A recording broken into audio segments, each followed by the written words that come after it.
All right, guys, we're back here on Southeastern 16, presented by FanDuel. Max Barr is here, the MVP, the legend himself, picking up the slack yesterday. I appreciate Max for doing that. This guy went an hour solo. The chat, the comments were saying more solo, Max. So I'm out of here. I'll see you, Max. I'll be back. No, I'm just kidding. um, Be honest, yes, I think power. it was Sam. Sam dropped a comment, or is Lovell and Chris alive? Uh, you know what? They're here. Listen, it was a 48 hours I can't even begin to describe. So it was, yeah, it was something for the past 48 hours up until about 5 p.m. yesterday when the electricity finally came back. And so for now, we're good. However, knock on For wood here, now. um, we're not. It's supposed to get very windy today, and there's still ice all over the trees, and they're all hanging, and so yeah, we'll see if we keep power. At least for now, we're okay. So, all right. So here's what we're gonna do. Usually we do our SEC predictions live for members this season. That's a new thing for our MVPs and legends. But this week, the midweek at least, I mean, this schedule is kind of wild. So we're gonna do our predictions today for tonight's games for everyone. We're gonna do predictions tomorrow for Wednesday's game for everyone, and then we'll get back to our members, MVPs and legends predictions live on Thursday. That is at least the plan right now. So this will be an abbreviated edition. Max has got to get his phone fixed because, of course, he's had his own fiasco to deal with. So we're going to try to get this about 30 minutes, Max, and maybe everything will just, maybe the universe will get back on its axis or whatever it needs to. So Yeah, exactly. The ball wasn't the ball wasn't bouncing our way. We had a few wedgies this week at Southeastern 16. Had a few wedgies. Had a few jump ball arrows go the other direction. But we're getting the flow back. We're back in the mix. We're back in the mix. yeah. By the way, Vibes bringing up Max. The polo is poloing. Where'd you get that polo from, Max Barr? Our good friends. Our good friends at Ann Collar. How about it? Yep. ANDcollar.com. Should we just go ahead and do the read now? Let's just get it out of the way. What a great transition. I'd love to be wearing a polo right now. Instead, I checked this morning. It's 28, 30 degrees maybe in the garage.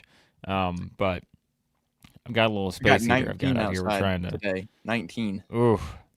Yeah. Well, Yeah. we'll see. All right. Let's just go ahead and talk about Ann Collar real quick. Let's talk about them. Let's get it. Let's ANDcollar.com. do I it. keep telling you. Let's just get it out of the way. Performance menswear brand. Pants. Lots of pants. Quarter zips, polos, as you see them right there, being modeled by the one and only Max Barr. They've got the button ups, they got suits, they got all kinds of stuff. So check it out, andcollar.com. Tremendous people over there, and yeah, they'll get you warmed up. If you're like, you know what, coming out of this ice storm, snowstorm, you want to get bundled, just go buy all their stuff. Wear it all at the same time. That'll keep you warm. All right, andcollar.com, SEC16 for 16% off, and ROKFORM, ROKFORM.com, the world's strongest magnetic phone case, extreme protection, super strong magnets, rock lock, secure mounting, SEC25 over there for 25% off. All right, let's see what else we've got here. Anything else in the comments? I don't know. Is this right, Rusty? Free admission and $2 beer, popcorn, and sodas in Norman for Oklahoma versus the Hogs? That may be the case. So I feel like there's all kinds of extenuating circumstances here. So, yeah, I guess that's the thing too, Max. Listen.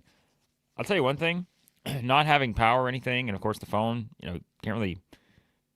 It's one of those where you're using like cellular service, so like you really Yeah. can't load stuff very well either. Tell you one thing I didn't miss over the past 48 hours: social media. Yeah. So that's one thing you just think about. And you're like, you know what? I didn't really miss that much. Yeah. But I haven't seen anything in terms of like scheduling. Or I mean, I know the Tennessee Georgia game got rescheduled. Um, that today or tomorrow? One of the days, right? I'm not sure. Well, you haven't had your phone, so it would make sense.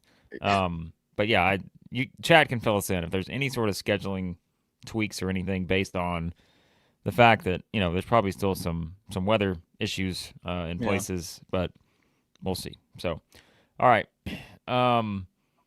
let's get to it. Let's do it. Arkansas at Oklahoma. That is the first game, 6 p.m. Central on ESPN.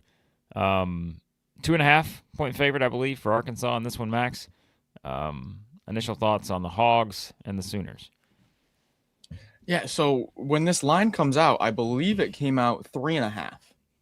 You get the feeling, 15-5 for the Hogs. Just got ranked top 15 in the country. Not that the AP poll matters, but still, it's pretty cool. Top 15 in the nation. Oklahoma 11-9 on a skid, just coming off the heartbreak. I felt like 3.5 was maybe even a little short. I know that Ken Palm has it Arkansas by 3, but just the vibes around the team, the directions both teams are going in. I kind of felt 3.5 was short, and now it's down to 2.5. So you've got the Hogs here as a really short -2.5 public road favorite as a ranked versus an unranked.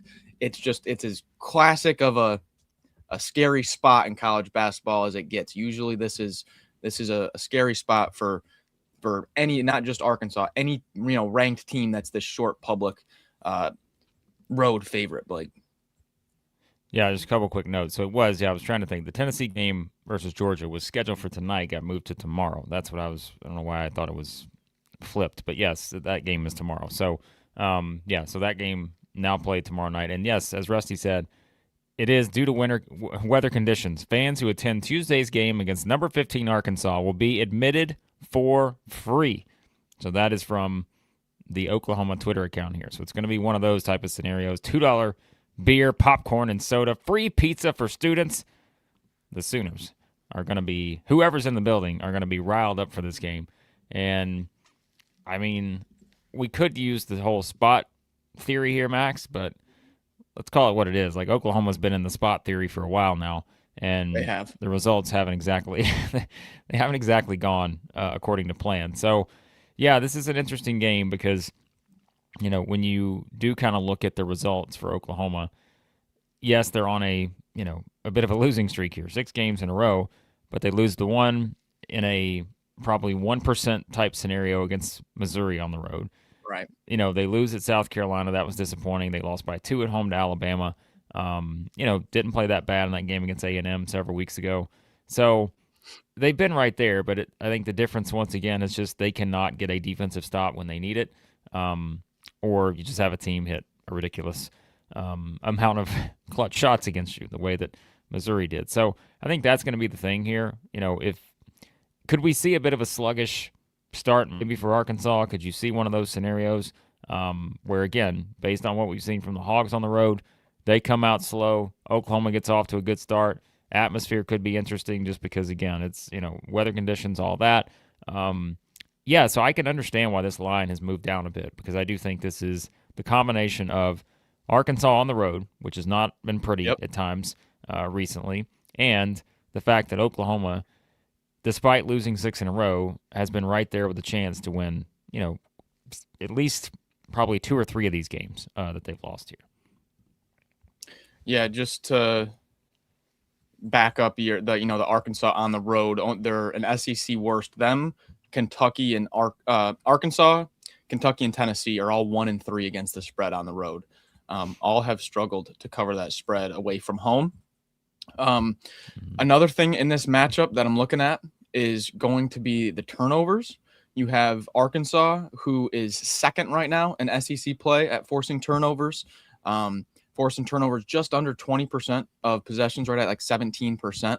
And then on the flip side, Oklahoma defense, 13th in the league in forcing turnovers. So I think that turnover number, especially being on the road here, I know Oklahoma's home court advantage hasn't been too much of an advantage. Usually you're going to give the home court about 3 points on that spread. I'm not sure that Oklahoma's home court is really worth that full 3 points right now, but I do kind of like that favor in the Hogs, as in, they're not going to be made too uncomfortable by this Oklahoma defense. They're not going to get, too sped up And then on the flip side, Arkansas should be able to force some turnovers.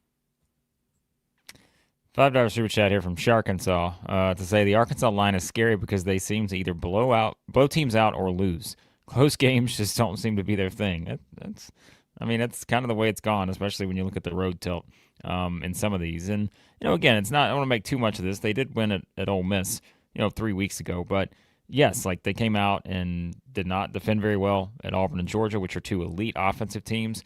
If you look at Oklahoma, I wouldn't call them an elite offensive team because, again, I think their defense hurts them a bit and doesn't allow them to necessarily be an elite offensive team because it kind of throws them out of whack, Max, whenever they're, kind of seeming like they're just always giving up kind of these consistent buckets. And so it's sort of hard to, I feel like that affects the type of shots you're having to take when you're on offense, you're playing catch up, those kind of things. So, so I think that's certainly one of the ones you mentioned, kind of the turnover numbers and that sort of stuff. We've said just how good Arkansas has been offensively.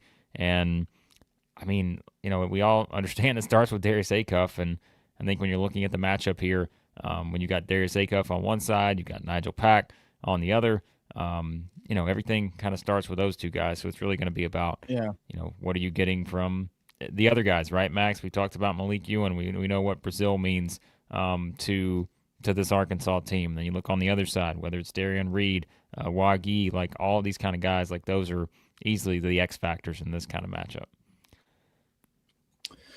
Yeah, you're going to need, for Oklahoma, you're going to need a big game out of either Darian Reed or Tay Davis, because Pack and Brown is a little bit more aggressive towards the rim than Pack, but they're both perimeter oriented guys.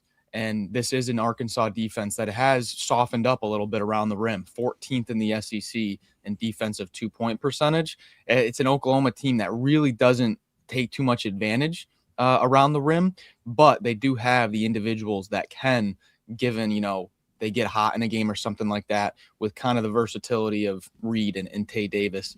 Wagi and Ilatansev, not really, your traditional back to the basket bigs that have that good offensive footwork.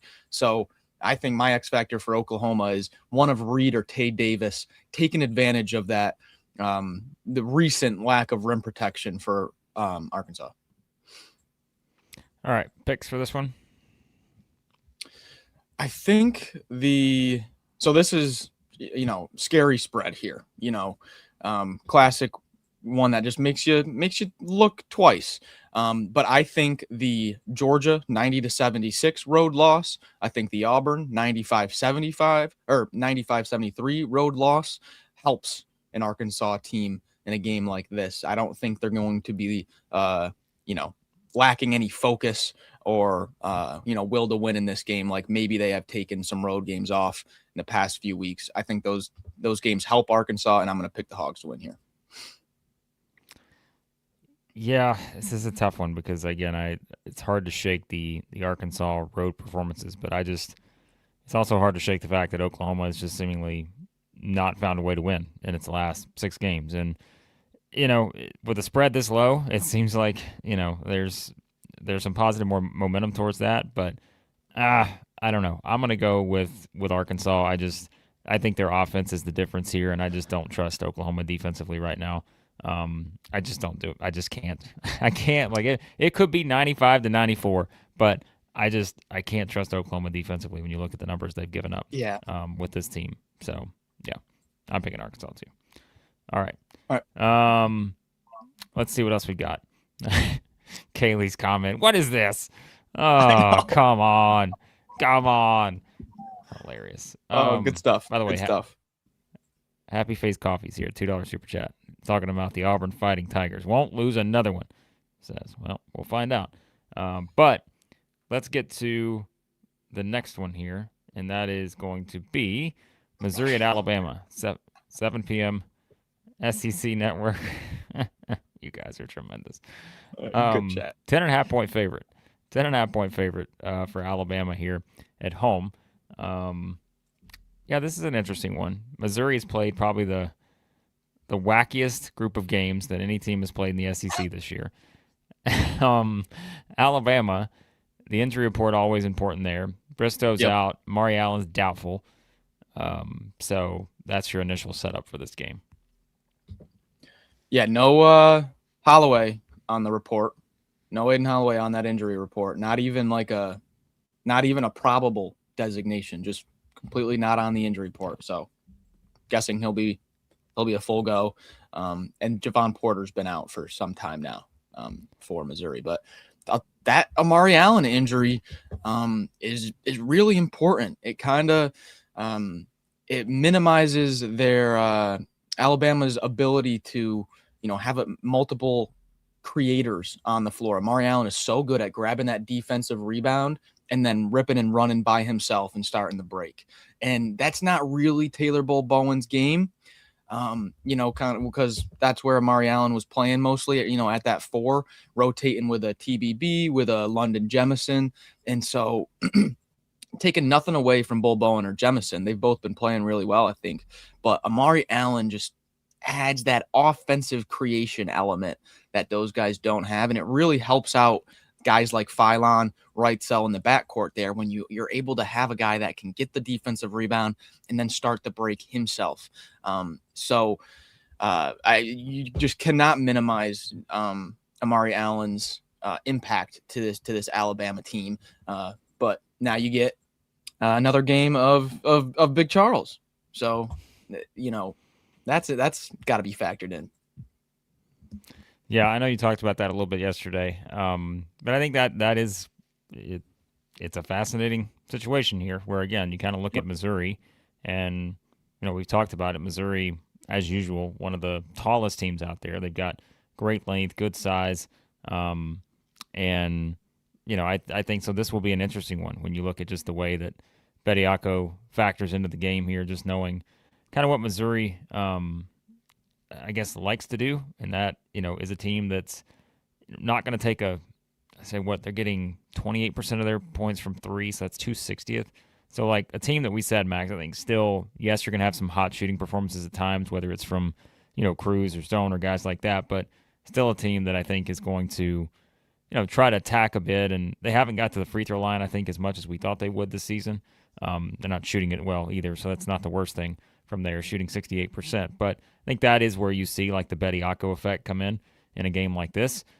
So I'm curious to see kind of how that plays out. And just from a rebounding perspective too, right? We talked about Missouri and some of the rebounding issues at times still with this team. So those are the kind of things. But then again, we mentioned as well, Alabama has given up their fair share at times also in other kind of games against teams with good size, right? So I think it's there's a lot of interesting little tidbits like that could factor in here. Yeah, this is a really interesting matchup here. I think both teams have areas where they can take advantage. Sets up well in different areas for both teams. In terms of favor in Missouri, this is an Alabama defense, second to last in the SEC in forcing turnovers right now. It's a Missouri offense that we've been talking about, it kind of a shuffling of the point guard spot. You're seeing T.O. Barrett now really take the reins there, and Ant Robinson coming off the bench.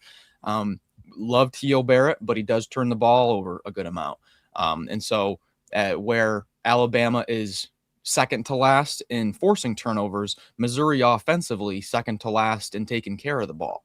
So it's not necessarily an Alabama defense that's built to really take advantage of this weakness there for Missouri. And then the other part I like for the Tigers is how much Alabama's been fouling, putting teams on the line just under 50% of that defensive free throw rate, 15th in the SEC. Missouri offensively is top 3 in the SEC. So those two things, kind of Alabama not forcing a ton of turnovers, where that's been a weakness of the Missouri backcourt. And then also Alabama's been putting teams on the line at a very high rate. And that's one of the only consistent elements of the Missouri offense. All right, picks for this one.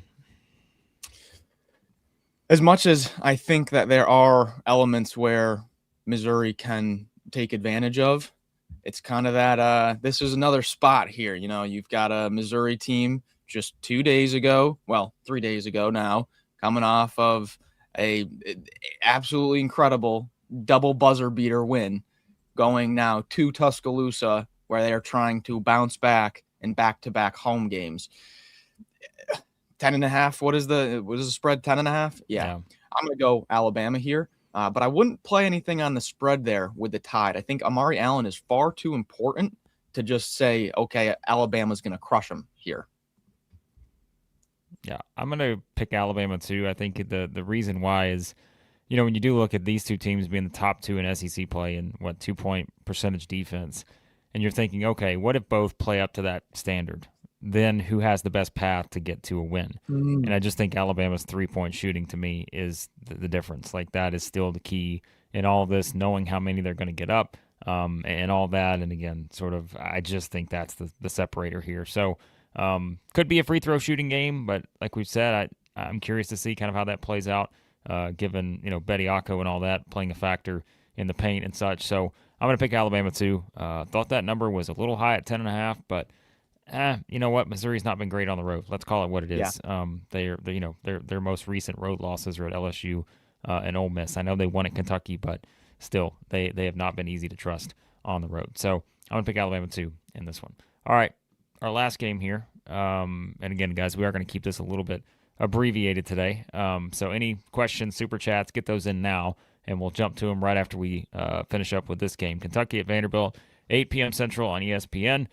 This line, Max, I will say, caught me a little bit off guard. I was not expecting this to be 6.5 necessarily for Vanderbilt in their favor, and it looks like even the possibility this thing could go up by tip. So if you have ever seen a Kentucky and Vanderbilt game, you will know there will be a lot of big blue in the stands for this game.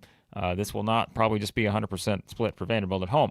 So that is something to consider here, but obviously you've got two teams that are kind of in the standings right now thinking, all right, we can stay in this title race here.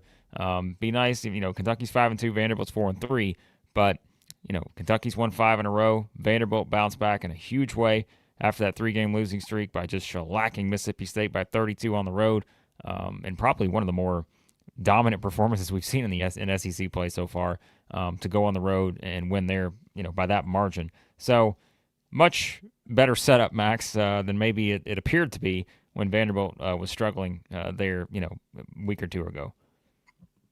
Yeah. Game of the night for me personally. I cannot wait for this one. Primetime slot there, ESPN, main network. That's what we're talking about. There are multiple areas, again, similar to the last game, multiple areas where I like both teams to take advantage of some stuff. For the Cats, their free throw rate is going to be the difference if they win or lose this game, I believe. This is a Vanderbilt team that has really, when they struggled, it has been because opposing front courts or just opposing physical, aggressive, driving downhill guards have gotten Jalen Washington and Devin McLaughlin, even Okereke, in foul trouble. That's been the number one thing that's been holding this team back, along with the Frankie Collins injury, where you have a Duke Miles who just in his DNA to play aggressive, to get up India, go for some steals, get a few cheap fouls. That's really been impacting the Vanderbilt backcourt. So I do really like Kentucky's recent ability to get to that free throw line, Blake, and stay aggressive. That's how they've been winning games lately, and it's an area that Vanderbilt's been struggling with. Yeah, the injury report, Frankie Collins still out. Seems like we're getting closer, but not back yet. Duke Miles listed as questionable. So that is at least something worth noting on the injury report. Yep. And again, no surprise for Kentucky, the 3 out, Cam Williams, Jalen Lowe, Jaden Quayton's all out there on that. So that's your setup. It'd be nice to see this game at full strength maybe for both teams, but we're not going to get that just yet here. So, yeah, I mean, I think, when you look at this and sort of the way that Vanderbilt has been playing, like you said, you can kind of identify some of those potential weaknesses. We've seen them on display when it comes to that 3-game losing streak, and, I mean, they were just glaring at times. They weren't just some of those that kind of popped up every now and then. Like, it was a very glaring sort of problem for them. And now we see, how they play coming back home. And this is where I think, again, we talked about kind of the perimeter defense for Vanderbilt, something where once they get Frankie Collins back, they're going to be very tough to deal with. But they still have been really good even without him. And that's where, Kentucky, like we said, has shot the ball better at times, but still not having to rely on that. They are a team that can, get to the rim and just use their athleticism, kind of their skill with the ball, and all that. So, Yeah, man. I mean, I think that's, really there. I think with Vanderbilt right now, when you're breaking down their games, I think it's very simple. Like, it is simply a matter of, hey, can Jalen Washington and Devin McLaughlin stay on the floor? And if they Hmm. can't, it becomes a completely different game, whether you're playing Kentucky or anybody else. And I just think, that's going to be the story here, is to see how that plays out. And, if you're making Vanderbilt go to some different rotations and, you're having to mix guys in that haven't played as much together or don't really have that same kind of, intangible factor that some of these other rotations have, that they've been so good and all that. I mean, Kentucky, yeah, absolutely. That's why I said the 6.5, man. I'm not understanding why this is such a big number for this game, but we'll see. Well, one reason why might be because Kentucky, when they look like Kentucky this year and they really start, putting it on the other teams, it's when they're getting into a defensive flow, when they're really able to start forcing those turnovers and getting into their transition game. Kentucky's transition game is as good as anyone's. It's just a matter of getting there. Vanderbilt is number one in the SEC in offensive turnover rate, only turning the ball over on 11% of possessions. That's incredible. They are not turning the ball over whatsoever. And that could be an issue for the Kentucky half-court offense. If Kentucky is not able to force turnovers and get that transition game going, and it's just purely Kentucky in the half court going against a Vanderbilt team that in SEC play is top 2 in the league in 3-point percentage defense, allowing just under 30% from 3. If you have those two things, no turnovers for the Kentucky defense and not too many open looks from outside, and it's on the road, and I can see Vanderbilt really just playing this game at their pace, being comfortable throughout. So there are angles both sides where I like them to take advantage. Who's the X factor in this game? You got to pick one. I'm going to say Tyler Tanner, because I think if Duke Miles is doing what he normally does, you'll be about 10 minutes left in the game and he'll have 3 or 4 fouls. It's going to be all on Tyler Tanner to keep this Vanderbilt thing steady here and not cough the ball up. You could in turn then make the X factor there Duke Miles, because they're going to need basically just Vanderbilt needs to keep Kentucky out of transition. That's when Kentucky is at their best, ripping and running. So I'll go kind of the Vanderbilt ball security.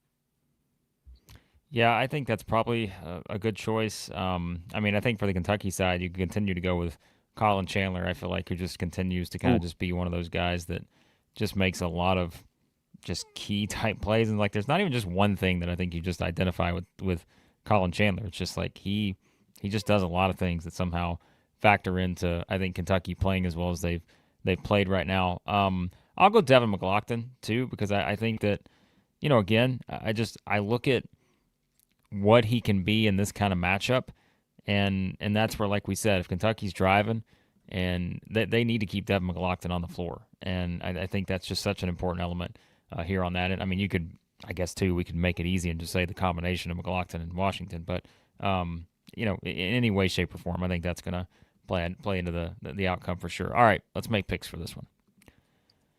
Yeah, I'd mentioned in our last one that Kentucky was one of the 3 teams at the bottom of the league in terms of their against the spread records away from home. Just 1-3 against the spread.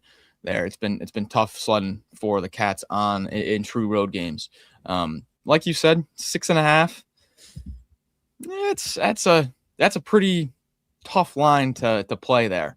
I don't really have any opinion on that. I'm going to go Vanderbilt here at home. They got Kentucky last year in Memorial. That was a great game. I think it was about a 5-point game last year.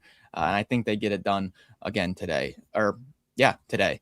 The 3 guys out for Kentucky, that's just on the road. I feel like it's going to show up a little bit more than when they're playing at Rupp. And I'll go Vanderbilt here. All right, I believe it or not, I feel like I do have a rock lock of the day, and I am going to go Kentucky plus 6.5. If it moves up to 7.5, I'll take more of that. But I will pick Vanderbilt to win, because Vegas is trying to tell me something by making them such a sizable favorite here. Even though I'm not buying it. I just think that number's too high for a team that's won 5 in a row in Kentucky. So I'll pick Vanderbilt. I think they find a way to win this one because I think that little reset they had at Mississippi State will be significant. But yeah, it's just boy that number feels pretty high. But we'll see if Vanderbilt gets going. Like you said, if Kentucky can't force turnovers and the Commodores get their shots, then it could be one where all of a sudden they look like a machine again. I don't know, man. I'm not completely there in terms of the way Kentucky's been playing. Caveat pick: if Duke Miles goes from questionable in the other direction, well, yes, I will pick Kentucky if that happens. Yes, I'm flipping. Yeah, which is why that's 6.5 right now. I'm like, I mean, that's easily factoring in Duke Miles. Like, there's no way it'd be 6.5 without him. So, I think I would flip my choice as well. If for some reason Miles doesn't play, then I would pick Kentucky straight up. I would flip. Yeah, me too. Yeah. All right, there are picks. Quickly before we hop off, any super chats you guys? By the way, you can leave your score as well if you have scores on any of these games we've covered. Give us your score predictions, all that for these 3 games. Here should be a fun slate. These are again kind of some intriguing games for a variety of reasons. But I don't. Do Justin, we get the happy face? There you go. I believe Frankie's out, right? Yeah. He's out. No chance at playing in this game. Yeah. No, he's out. He won't play. So the injury report. He's still out. I would think. I don't know if he plays Saturday, but I would think that there's a decent chance that he's back next week. But I don't know. Well, you do get the midweek off for exactly. So yeah. So I think that may be something where like maybe you just don't even play him at Ole Miss on Saturday, and then you bring him back for Oklahoma the following Saturday. So I think if you're really being, that seems like the best option. So yeah. Cool setup we got tonight. 3 games, Blake. The 3 totals: 166, 165, 159. All 3 of these games are projected to be like 80 to 80 or above. It's gonna be a fun night. Listen, I think Arkansas, Oklahoma, Missouri, Alabama. I think there will be plenty of points on the board for those 2 games. Yeah. We might curious to see how the defensive. Yeah, curious to see how the defensive elements play out in the Vanderbilt Kentucky game. But I think those first 2 games are. Somebody's getting to 100. There's no question in my mind. Yeah. Somebody's getting to 100 tonight. Yeah. So, all right. Quickly, I don't remember if we had this earlier. I may have brought this up, but look, I don't even know what day it is right now. Happy Face Coffee, $2 said the Auburn Fighting Tigers won't lose another one. I think we did bring that up earlier. But Sam's asking, everything good with me in Nashville? Again, electricity's back for now. It's freezing outside, of course. There are still, I want to say, like 150,000 people without power in Nashville, which is just a scary thought because, listen, I told Max this. I'm like, yesterday afternoon at 3 o'clock, like I'm looking at our, thermostat, like it's 42 degrees in the house, and it dropped another 20 degrees last night. So, like we were kind of talking about, like we were packed up, like about to drive as far as we could drive to find a hotel, and literally got to the end of the road, and the power came back on. Like it was, as Max said, at the buzzer. And yeah. I mean, again, man, these are the kind of things that, it's just a safe, just feeling like you got heat, Max. I mean, that is just, in this kind of weather, man, it's something. So, hopefully everybody out there has figured out a way to stay warm. Because it does get scary. Chris is fine too, Sam. Chris is all good. What Max doesn't realize is Chris has been texting him. But Max doesn't have a phone. And so like our communication between us 3 has just been, it's been wild. So, and Brian brings up a good point. I brought this up also. It's supposed to be very windy today. Like we're talking like wind gusts up to 35 miles an hour. I'm pretty sure the power is going to go out again. So like this is just going to be a prolonged thing, I think, for at least a few more days. It's brutal. And when I'm staring at the little kiddos and they're freezing, I'm like, oh my gosh, dude, it's brutal. It's a brutal sight. So, yeah, Sam, you can come on over in the helicopter. Yeah. You guys hear that? I'll tell the family. Yeah, don't worry, guys. It's just Sam. It's just Sam landed in the backyard. It's all good. It's all good. So, it's just we're gonna hop on the helicopter with Sam Smith. It'll be fun. So, yeah. It's got hand warmers. It's fine. It's okay. I completely trust this guy. He's a legend at Southeastern 16. It's fine. All right. We're out of here. Max has got to go get his phone fixed, and we got to figure out what we're doing the rest of the day this week, other stuff. So we appreciate you guys, again, for hopping in. Thanks for being patient with us this week. We'll do our predictions live tomorrow for Wednesday's game, so we're going to just do day of. Yeah, well, Arnold there. And, yes, again, the schedule will be a little, swapped around this week. We'll decide on reaction tonight. Will honestly probably depend on just, I don't know, TBD, all right? Turn on your notifications. That's all I'll say. You'll know when we go live to react to tonight's games, whether it is later tonight or tomorrow morning. So, all right, appreciate you guys for watching. Thanks as always. We'll talk to you soon here at Southeastern 16, presented by FanDuel.